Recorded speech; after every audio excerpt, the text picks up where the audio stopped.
partners in crime. What is it with these people? Are they bad or just mad? Both. Undercover. The last days are coming. Blood in the gutter. Under suspicion. It'll make things a lot easier if I knew what you were doing. That'll make things worse. And running out of time. Some of my oldest friends don't know how to get hold of me. How's he gonna find me? We had a moment.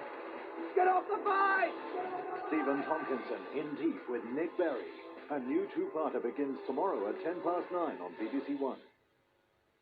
That one your name real life, real situation with no disguise. A lot of wickedness and badness happens in ours. But there's other sides to NW10.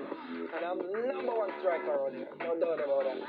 Big up all of the girls and big up everybody. That's a bling bling tonight.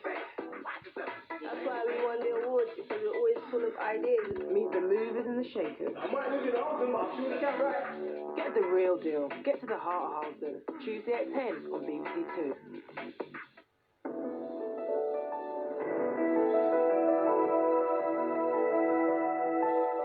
Weatherview now on BBC One with Sarah Wilmshurst. Hello and welcome to Weatherview. And it looks like there's a winter storm brewing across the eastern part of the USA at the moment.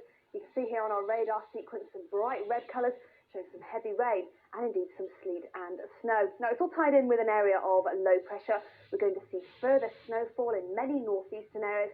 That snow will be blowing around in a strong northeasterly wind, and that cold, strong northeast wind is going to continue over the next few days.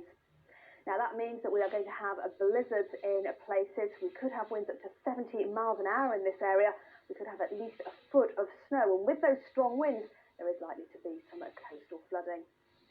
Now moving across to the side of the Atlantic into Europe, and there's an area of high pressure in Central Europe at the moment. Now that is expected to drift eastwards in the next couple of days.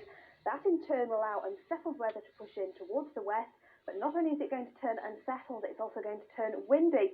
But that wind is going to be coming from the south to the southwest, bringing milder air in across Iberia, across many parts of France, and indeed across the United Kingdom around the middle of the week. So we're going to see those temperatures rising in Paris, 4 degrees on Monday, up as high as 11 by Tuesday, and it should stay dry and bright. But as this warm air moves across the UK in the next few days, it will be accompanied by some more unsettled weather. If you combine the heavy rain with the melting snow and saturated ground, we could well have an increased risk of flooding, particularly across the northern half of Britain.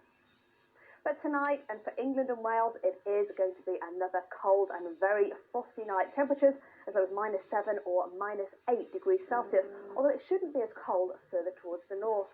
But it does look like there'll be some ice on untreated surfaces across many parts of the United Kingdom, and towards the northwest we'll have an additional problem of some snow showers, particularly over the high-level routes, and that's all courtesy of this weather front.